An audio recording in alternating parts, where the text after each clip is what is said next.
तो कहानी की शुरुआत होती है सैफ और एमी को दिखाते हुए जो मुर्दा घर में काम करते हैं। इसी के साथ हमें ये भी पता चलता है कि सैफ एमी को प्यार करता है और एमी भी उसे लाइक करती है, पर अभी तक सैफ ने उसे अपने दिल की बात नहीं बताई होती। अगले दिन एमी का बर्थडे था और एमी की शिफ्ट भी खत्म होने वाली थी, इसलिए एमी जाने वाली होती है। तभी सैफ एमी को एडवांस में बर्थडे विश करता है, जिसे देख एमी काफी खुश होती है और उसे थैंक यू कहती है। लेकिन एमी को जाना था क्योंकि उसे अपनी फ्रेंड के साथ अपनी बर्थडे पार्टी सेलिब्रेट करनी थी। एमी सैफ को भी पार्टी में इनवाइट करती है, पर सैफ को काफी काम करना था, इसलिए वो नहीं जा सकता था। हॉस्पिटल में मुर्दा घर सेक्शन को संभालने वाला यानी इन दोनों का बॉस होल्डन भी एमी को बर्थडे विश करता है। इसके बाद इन्हें न्यूज दिखती है कि ब्लैक वेल होटल में एक सीरियल किलर ने कई लोगों को मार दिया है और वो खुद भी ब्लैक वेल होटल में मरा मिला, यानी कि हॉस्पिटल में अब 9 लाशें आने वाली थी, जिसका मतलब कि सैफ का काम बढ़ गया था। सैफ अकेला ये सब नहीं कर सकता था, इसलिए एमी अपने बर्थडे पार्टी को कैंसिल करती है और अपने दोस्तों को कॉल करके बताते कि वो आज अपनी बर्थडे पार्टी ज्वाइन नहीं कर सकती। इधर होल्डन सैफ को टीज करता है और कहता है कि तुम एमी को अपने दिल की बात कब बताने वाले हो। दूसरी तरफ हम एक एम्बुलेंस में देखते हैं कि सीरियल किलर में अभी भी थोड़ी सी जान बची है, इसलिए डॉक्टर उसे शॉक देकर बचाने की कोशिश करते हैं। इन्हें भी ये बात पता होती है कि ये आदमी सीरियल किलर है, पर ये अपनी ड्यूटी निभा रहे थे। खैर ये सीरियल किलर को बचाने की काफी कोशिश करते हैं, पर ये बचा नहीं पाते। अब सारी बॉडी हॉस्पिटल में पहुंचते हैं, जहां एमी और सैफ सीरियल किलर की बॉडी को लाने लगते हैं और एलिवेटर में बॉडी डालते हैं। इस दौरान सैफ बाहर ही रह जाता है और सीढ़ियों से आने को कहता है। यहाँ एमी देखते कि अभी अभी सीरियल किलर का हाथ हिला है, पर ये चीज एक न्यू बॉडी के साथ होना नॉर्मल है। ये देखकर एमी डरती डरती सीरियल किलर की बॉडी को बाहर निकालती है। तभी सैफ पीछे से आकर एमी को डरा देता है। इसके बाद ये उसकी बॉडी का वजन और साइज नापते हैं, जो कि 300 LBS का होता है और हाइट उसकी 7 फीट की होती है। एमी को लगता है कि सीरियल किलर विस्पर कर रहा है, इसलिए वो उसके मुंह के पास आकर देखती है, लेकिन तभी वो खून की हल्की सी वोमिटिंग करता है, जिससे एमी डर जाती है। पर सैफ एमी को शांत कराता है और बताता है कि ये बस एक टेक रेटल था, जो कि डेड बॉडीज को होना आम बात है। अब सैफ एमी से घर जाने के लिए कहता है, क्योंकि इन्होंने सभी बॉडी को मुर्दा घर में रख दिया था। एमी जाने लगती है, तभी उसे ऐसा लगता है कि किसी ने उसका नाम लिया। जैसे ही एमी अंदर जाती है और कहती है होल्डन क्या तुम हो, तभी ये सभी डेड बॉडीज जाग जाती है, जिससे एमी शॉक्ड हो जाती है। पर ये सभी एमी के दोस्त होते हैं जो एमी का बर्थडे खराब नहीं करना चाहते थे, इसीलिए उन लोगों ने उसे सरप्राइज दिया। एमी ये देखकर काफी खुश होती है। इनमें से एक एमी का भाई विल था और एक एमी के फ्रेंड, जिनमें कैला, तमारा और तमारा का बॉयफ्रेंड कार्टर था। ये सभी एमी को विश करते हैं, जिसके बाद एमी ये सोचती है कि उसका भाई यहाँ कैसे आया, जबकि इन दोनों में एमी की जॉब को लेकर आनाकानी होती रहती है। यहाँ पर तमारा होल्डन से सीरियल किलर के बारे में पूछते हैं, तो इस पर होल्डन कहता है कि अगर तुम उसके बारे में जानना चाहते हो तो सैफ और एमी से बात करो, क्योंकि वो ही उसकी बॉडी को यहाँ पर लाए थे। अब तमारा वॉशरूम की ओर जाने लगी और पीछे पीछे उसका बॉयफ्रेंड कार्टर भी आ जाता है। तभी सैफ यहाँ पर आता है, जिसे एमी सभी को इंट्रोड्यूस कराती है। इस बीच सैफ और एमी का भाई विल बातें करते हैं। इसमें विल कहता है कि मेरी बहन तुम्हें लाइक करती है और अपने काम को भी, पर वो इससे ज्यादा डिजर्व करती है। मेरे ख्याल से एमी को कहीं और जॉब करनी चाहिए जहाँ उसे ज्यादा सैलरी मिले। ये सब बातें सुनकर सैफ को अच्छा नहीं लगता और वो यहाँ से चला जाता है। यह देखकर एमी विल के पास आती है और उससे पूछती है कि तुमने सैफ से क्या कहा था। इस पर विल कहता है कि हम बस बातें कर रहे थे तुम्हारे बारे में। ये सुनकर एमी गुस्सा हो जाती है और कहती है तुम्हें मेरे बारे में चिंता करने की कोई जरूरत नहीं है, मैं अपनी लाइफ में खुश हूँ। अब यहाँ हमें एमी के भाई से पता चलता है कि एमी ने मेडिकल कॉलेज ड्रॉप किया था और यहाँ जॉब करने लगी, जो कि अच्छी बात नहीं है। पर एमी को इसका दुख नहीं है, बल्कि वो अपनी लाइफ और जॉब दोनों से खुश है, इसीलिए एमी विल पर गुस्सा करती है। इसके बाद एमी बाहर चली जाती है और विल उसे रोकने की कोशिश करता है। इधर सैफ एक डेड बॉडी में नीला लिक्विड भरने लगता है। दूसरी तरफ तमारा और कार्टर उस जगह आ जाते हैं जहाँ पर तमारा और कार्टर को सीरियल किलर की डेड बॉडी मिलती है। तमारा उसे देखकर बहुत खुश होती है, क्योंकि उसने भी वो न्यूज सुनी थी जिसमें इस सीरियल किलर ने 9 लोगों को मार दिया था। तमारा सीरियल किलर की डेड बॉडी के साथ उल्टी सीधी हरकतें करती है, तो कार्टर उसे रोकता है, पर नशे की हालत में तमारा नहीं रुकती। कुछ देर बाद तमारा और कार्टर इलू इलू करने लगते हैं और इधर विल और कैला भी शुरू हो जाते हैं। दूसरी तरफ तमारा और कार्टर बिजी थे। तभी तमारा देखते कि सीरियल किलर की बॉडी गायब है। तभी वहाँ पर लाइट भी चली जाती है, जिसके बाद में तमारा कार्टर से माचिस लेती है। जैसे ये पीछे मुड़ते हैं तो इन्हें सीरियल किलर दिखता है, जो किसी तरह वापस से जिंदा हो गया था।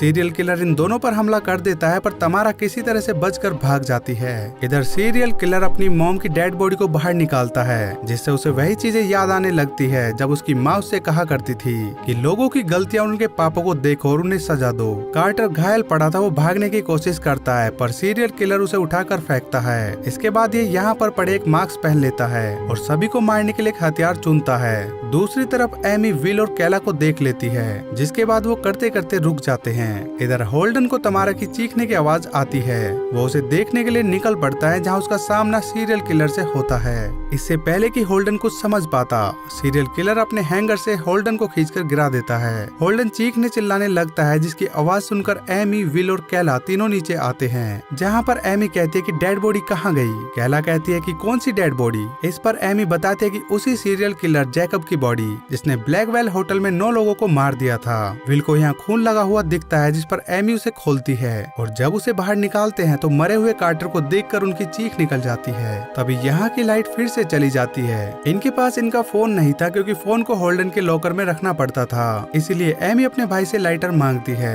और टॉर्च ढूंढती है। दूसरी तरफ सैथ को भी पता नहीं चलता कि आखिर लाइट कैसे गई, इसीलिए वो लाइट को चेक करने जाता है। जब उसे पता चलता है कि किसी ने फ्यूज खराब कर दिए हैं। इधर एमी को होल्डन की डेड बॉडी मिलती है, जिसे देखकर वो रोने लगती है। ये यहाँ से निकलते हैं तो इन्हें तमारा मिलती है, जो किसी तरह इन्हें बताने की कोशिश करती है कि जब मैं और कार्टर इंटीमेट हो रहे थे तो अचानक सीरियल किलर जिंदा हो गया था। कैला कहती है ऐसा कैसे हो सकता है। इस पर तमारा अपनी एक थ्योरी देती है और कहती है कि जरूर सीरियल किलर ने अपने मरने का नाटक किया होगा ताकि वो जेल जाने से बच सके। फिर एमी को अचानक सैथ का ध्यान आता है, इसलिए ये सभी उसे ढूंढने के लिए निकल पड़ते हैं। दूसरी तरफ सैथ का सामना अचानक सीरियल किलर से हो जाता है। सीरियल किलर सैथ पर अटैक कर देता है, पर सैथ बचकर भागने लगता है। इधर एमी और विल एक दरवाजा खोलने की कोशिश करते हैं, जो दूसरी तरफ से लॉक्ड था। तभी सैथ इस दरवाजे को दूसरी तरफ से चाबी की मदद से खोलता है और फाइनली इस तरफ आ जाता है। सैथ इन्हें बताने लगता है कि सीरियल किलर सच में जिंदा हो गया है। तभी सीरियल किलर पीछे से सैथ को पकड़ लेता है, पर विल उसकी मदद करता है। इसके बाद ये सभी भाग जाते हैं। सीरियल किलर सीआईडी ऑफिसर दया से कम नहीं था, वो भी दरवाजा तोड़कर इस तरफ आ जाता है। अब विल अपनी बहन एमी को लेकर दूसरी तरफ से भागता है और सैथ तमारा को लेकर दूसरी तरफ भागता है। बीच में कैला वो अलग ही भटक जाती है, इसीलिए सीरियल किलर कैला को ढूंढ लेता है और उसे मार देता है। इधर विल एमी को रोकता है और कहता है कि तुम अगर बाहर गए तो सीरियल किलर तुम्हें भी मार डालेगा, जो कि मैं नहीं चाहता।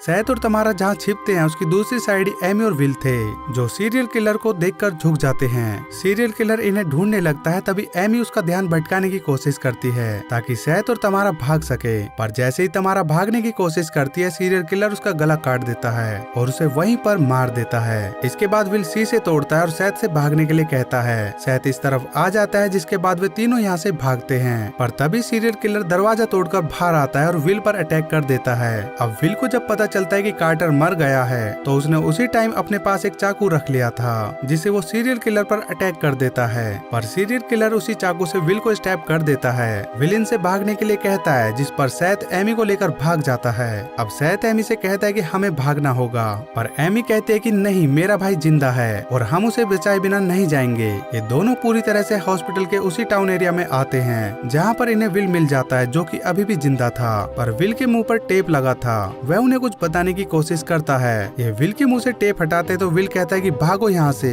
वो यही है। तभी नीचे से सीरियल किलर विल का पेट काट देता है और उसे मार डालता है। इसके बाद वह एमी पर अटैक कर देता है। सैथ एमी को बचाने की कोशिश करता है, जिसमें वो खुद बुरी तरह से घायल हो जाता है। अब एमी सैथ को लेकर भागने की कोशिश करती है और इस साइड आकर गेट को लॉक करती है, पर सीरियल किलर फिर से लेकर दया का नाम गेट को तोड़ देता है। तभी एमी रोने लगती है, क्योंकि अभी अभी उसने अपने भाई को खो दिया था। सैथ एमी को संभालता है और कहता है कि मैं तुम्हारा साथ कभी नहीं छोड़ूंगा, चाहे आगे जो भी हो। अब ये आगे बढ़ते हैं, जिनके सामने दरवाजा आता है। सैथ चाबियों की मदद से उसे खोलने की कोशिश करता है, पर तभी इन्हें आहट होती है कि सीरियल किलर इनके नजदीक आ गया है। ये पैनिक हो जाते हैं और दरवाजे की सही चाबी को ढूंढने लगते हैं। तभी सीरियल किलर यहाँ पर आ जाता है और उनकी तरफ बढ़ता है, पर एमी दरवाजा खोल लेती है, जिसके बाद ये दूसरी साइड आकर दरवाजे को लॉक कर देते हैं। सैथ घायल था और उसे काफी दर्द भी हो रहा था, इसलिए एमी उसके घाव पर दवा लगाने के लिए कहती है। सैथ एमी से कहता है कि क्या तुम्हें सब आता है। इस पर एमी उसे बताती कि मैं डॉक्टर बनना चाहती थी, पर मैंने मेडिकल कॉलेज को बीच में ड्रॉप आउट कर दिया था। अब एमी सैथ के घाव पर दवा लगा देती है और प्लान बनाती है कि ये खिड़की से बाहर निकलकर भागेंगे। एमी खिड़की खोलने की कोशिश करती है, पर वो पूरी तरह से नहीं खुलती, इसलिए सैथ उससे कहता है कि मेरी कार की चाबी लो और पुलिस की हेल्प लेकर आओ। सैथ जाने से मना करता है, क्योंकि वो खिड़की से बाहर नहीं निकल सकता था। अब एमी सैथ को किस करती है, जिसके बाद वो वहाँ से बाहर निकलती है, पर वो कुछ देर बाद वापस आती है और सैथ को बताती है कि सीरियल किलर बाहर ही है। तभी सीरियल किलर यहाँ पर आ जाता है और इन्हें ढूंढने लगता है। है। अचानक एमी सैथ से कहते कि एक रास्ता है जहाँ से हम बाहर निकल सकते हैं। ये दोनों जाते हैं और एमी वो दरवाजा खोलने की कोशिश करती है, पर तभी दरवाजे की दूसरी साइड से सीरियल किलर एमी को स्टैप कर देता है। सैथ ये देखकर रोने लगता है और एमी से कहता है कि तुम मुझे छोड़कर नहीं जा सकती, लेकिन एमी यही उसके हाथों में ही दम तोड़ जाती है और फाइनली वो भी मर जाती है। इसके बाद सीरियल किलर सैथ को भी मारने की कोशिश करता है, पर सैथ भागकर अपने आप को एक रूम में लॉक कर देता है, जिसके दरवाजे को तोड़कर सीरियल किलर अंदर आ जाता है और सैथ को उठा कर फेंकता है। सैथ अधमरी हालत में उस खिड़की से बाहर निकलने की कोशिश करता है, पर सीरियल किलर उसे दबोच लेता है और फिर वह उसे जमीन पर पटक देता है। अब सीरियल किलर सैथ को मारने के लिए जैसे उसकी ओर बढ़ता है तो सैथ उसी नीले लिक्विड को सीरियल किलर की बॉडी में इंजेक्ट कर देता है। कुछ ही देर में लिक्विड उसकी पूरी बॉडी में भर जाता है और उसकी आंखें बाहर आने लगती है। इसी तरह से सीरियल किलर तड़प कर मारा जाता है। इसके बाद सैथ फाइनली अकेला जिंदा बच पाता है। सैथ अपनी कार लेता है और यहाँ से निकल जाता है। आगे रोड बनता है जिसे खोलने के लिए सैथ बाहर आता है और रास्ता खोलता है। जैसे वो पीछे अपनी कार की तरफ देखता है तो शॉक्ड रह जाता है, क्योंकि कार का पीछे वाला दरवाजा भी खुला हुआ था, जिसका मतलब कि वो सीरियल किलर भी कार में आ गया था और सैथ डर कर पीछे हटने लगता है। तभी हम सैथ के पीछे सीरियल किलर को देखते हैं, जो सैथ को उसकी आंखें निकाल कर मार देता है। और दोस्तों यहीं पर ये मूवी खत्म हो जाती है। दोस्तों अगर आपको ये एक्सप्लेनेशन पसंद आए तो वीडियो को लाइक कर देना और चैनल को सब्सक्राइब कर लो। बाकी मैं मिलूंगा आपसे एक न्यू वीडियो में, तब तक के लिए till then take care, bye bye, love you.